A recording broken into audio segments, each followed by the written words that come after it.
Hot hatchbacks are the true people's champions. They are wolves in sheep's clothing, high-performance vehicles wrapped in sensible family packaging. These are the cars that you turn up to work in and shame your boss's purpose-built sports car in.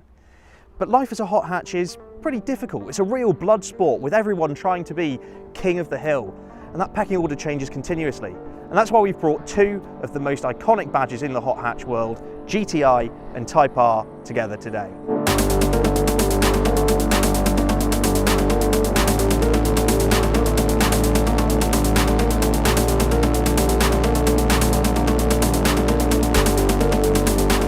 Now, before the owners' clubs start raging in the comments about how this is a total mismatch and the Type R has a 74 brake horsepower advantage in this race, you are correct. However, something else to factor in is that the current Golf GTI is more expensive than a Type R. Both are performance-based front-wheel drive hot hatchbacks, so all of a sudden the playing field in terms of value for money becomes a real question that needs to be answered. Now, you may have seen my previous reviews of the FK8 Type R where I've really sung its praises, but today, to level the playing field, I'm even wearing my GTI socks. Ultimately, what I'm looking for here isn't simply the fastest car. What I want is the car that most firmly ticks that hot hatchback box. Now, we all know that a game of top trumps is largely irrelevant in the real world, but it is the favourite pub game of the sort of people who buy both of these cars. So let's get it out of the way. Both of these hot hatchbacks are powered by a 2-litre turbocharged petrol engine, with the GTI producing 242 brake horsepower and the Type R a substantial 316 brake horsepower. Torque is a bit more even, 370 Nm for the GTI and 400 Nm for the Type R, and combined those produce 0 to 62 figures for the GTI of 6.3 seconds and the Type R of 5.7 seconds. The Mk8 GTI will reach a top speed of 155 miles per hour, whilst the Type R races on to 169 miles per hour. In fact, the only stat the GTI really wins on is most expensive at £33,460 starting, whereas the Type R is £32,820. The Type R in GT trim is exactly £2,000 more expensive, but an equivalently spec GTI is more expensive still. So let's talk interiors, and I've set up base camp in the new Mk8 Golf GTI, and a lot has changed. The cabin of a Golf has always been quite a grown-up environment, but the Mk8 has taken a real step up in terms of how premium it looks. The design with this cascading dashboard and large displays that cocoon the driver is very modern, and it has this real techified feel to it. You'll also notice that much of the switchgear has been absorbed by these haptic feedback buttons. Now, what they are is effectively a flat surface that simulates the prod of a button when you push them, a bit like what the iPhone had a few years ago, and it tidies up the cabin nicely. I think the steering wheel might be festooned with just a few too many of them, but it provides this really nice, clean, slick piano black look to the car. Speaking of switchgear, you might recognise this gear selector here that looks a bit reminiscent of what's on the 992 Porsche 911. I wonder who the parent company is of Porsche. The mature feeling of the cabin is also highlighted with a slight sporty element, things like red mood lighting, and of course these bolstered sports seats with the traditional tartan. They're really nice and supportive and actually very comfortable over longer distances. I have to say the cabin is let down by some material choices. Things like the door cards are made out of what feel like quite scratchy, cheap plastics, which is a bit of a disappointment in an otherwise premium looking cabin. Taking a look at the Civic Type R's interior, and you have to say it's decidedly last generation. The touchscreen infotainment system isn't all that large by today's standards, and frankly, the software on it is just unacceptable by today's standards. It's so clunky, it's not very user-friendly, and its only saving grace is that you can actually use Apple CarPlay with it. I hate to say it, Honda, but they really need to step up their game in this regard. Technology is the new battlefield for any car. Yes, the Type R does have a digital driver's display, but the GTI offers more features and customization. When you sit down and you start pushing and prodding around the cabin, the perceived quality swings in the Type R's favour, because things like the door cards that we've mentioned in the GTI are made of much more durable, sturdy materials. And in that regard, I'd say actually the Type R has a better quality cabin in terms of materials. The Type R also has those big, racy, bolstered seats which add so much theatre to the interior. You know you're in a serious performance hot hatch, whereas the GTI is a bit more refined and a bit more tempered towards driving you home as opposed to around the track. Both cars are plenty practical when it comes to the back row, but I would say the GTI has the edge here because it can seat 3 in its back row as opposed to the 2 of the Civic Type R.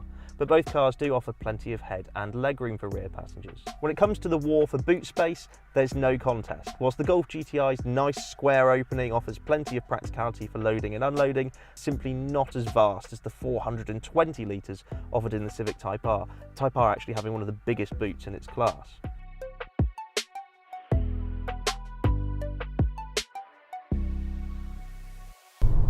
Okay, let's kick off with the Type R, and I suppose we're here on home turf for this car, really. A twisty, windy technical circuit with some real greasy patches that are a bit of a challenge in any hot hatchback, and this is where the Type R really excels. All the hardcore bravado on the outside is not just for show. Let's talk engine first, because that 2-litre turbocharged VTEC engine is an absolute peach. Really strong, muscular, torquey engine from right down low in the rev range, and it means that whenever you go down second gear slow corners like this, there's loads of torque to pull you out of the other side.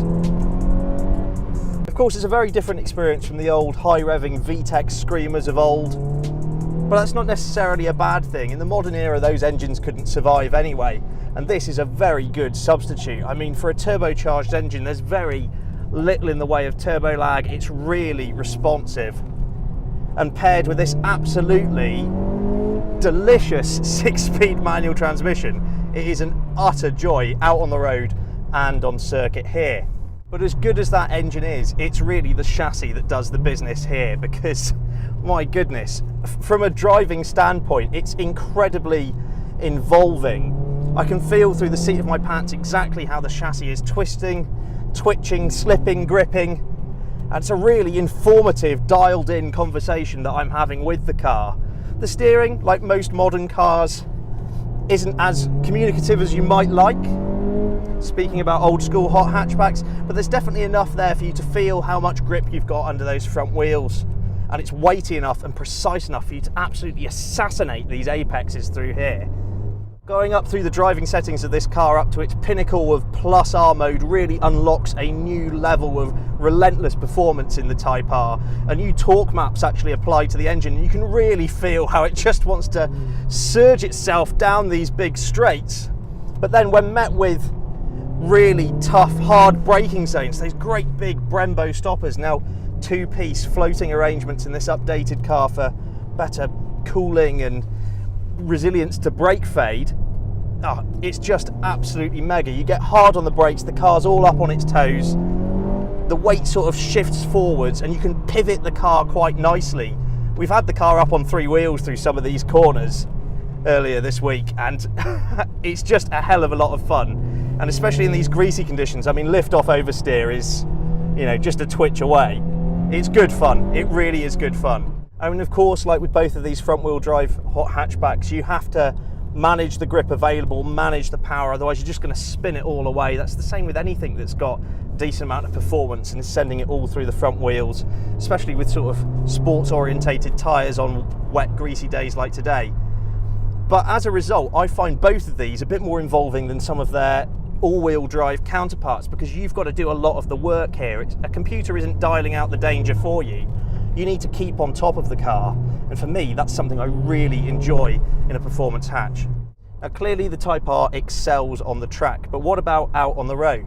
Well, you put the car back down into comfort, and actually it's been recalibrated for this facelifted model. Over high frequency bumps, the ride is actually quite acceptable, even with these large alloy wheels and, you know, the sports orientated suspension. Dampers have been programmed to respond a bit faster to bumps in the road. Yeah, big road imperfections like speed bumps and potholes do still send a shudder through the cabin, and I suppose it gives something away there to some of its rivals. There are more refined hot hatchbacks out there, but I wouldn't say that you couldn't live with this. I guess it just comes down to a degree of how forgiving your partner, your children may be of this car, because of course the flip side of the coin is that it's got to be a practical family hatchback at the end of the day. I like that this car comes loaded with standard equipment, reversing cameras that just make your life easier.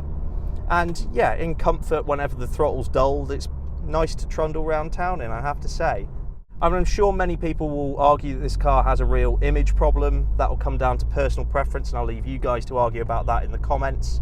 But certainly in comparison to this car's predecessor, it is a night and day difference between how easy it is to live with.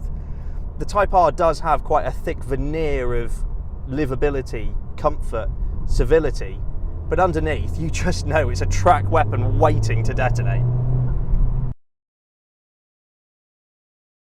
Now heading out on track in the new Mk8 Golf GTI, and it's immediately apparent that there's been a change to the GTI formula, and for the better.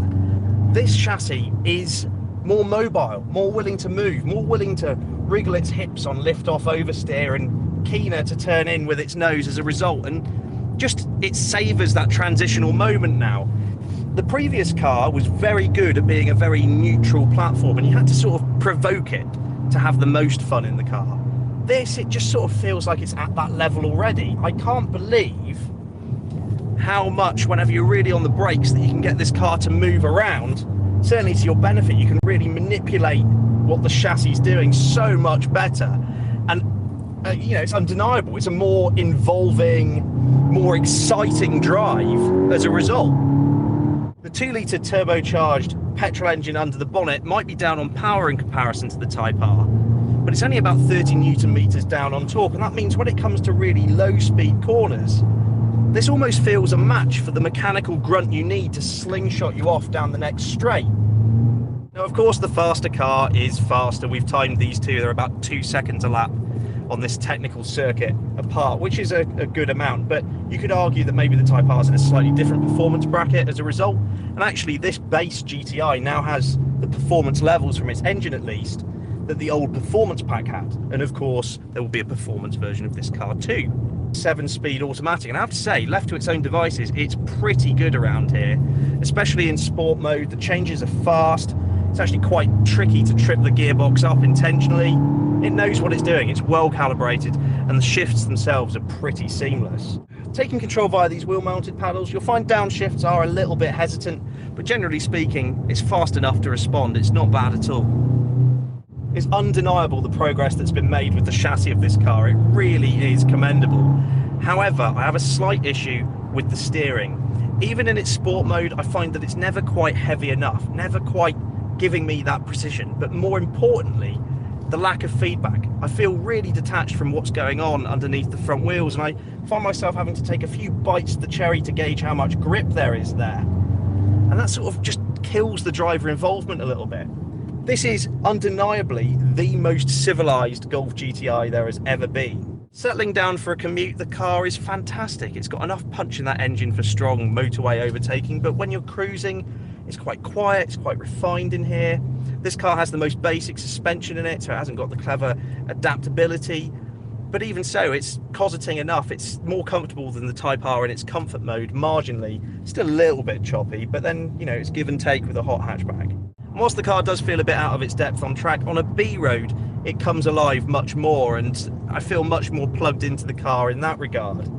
But I do still think that added polish, that progress in terms of refinement, has somewhat come at the cost of driver involvement, and that's a bit of a shame. I really hate these sorts of conclusions, but which car is best ultimately comes down to how you are going to use it.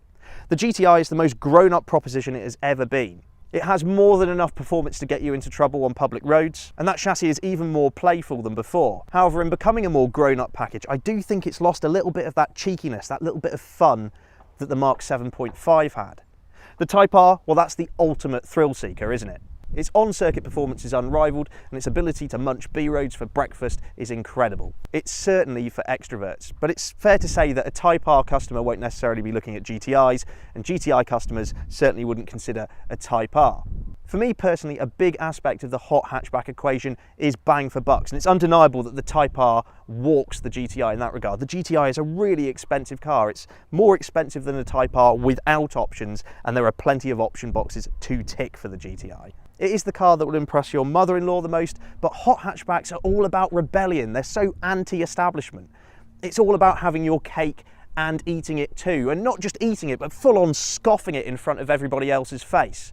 Embarrass the sports cars, buy a hot hatchback, and in that regard, the Type R's reign remains unchallenged.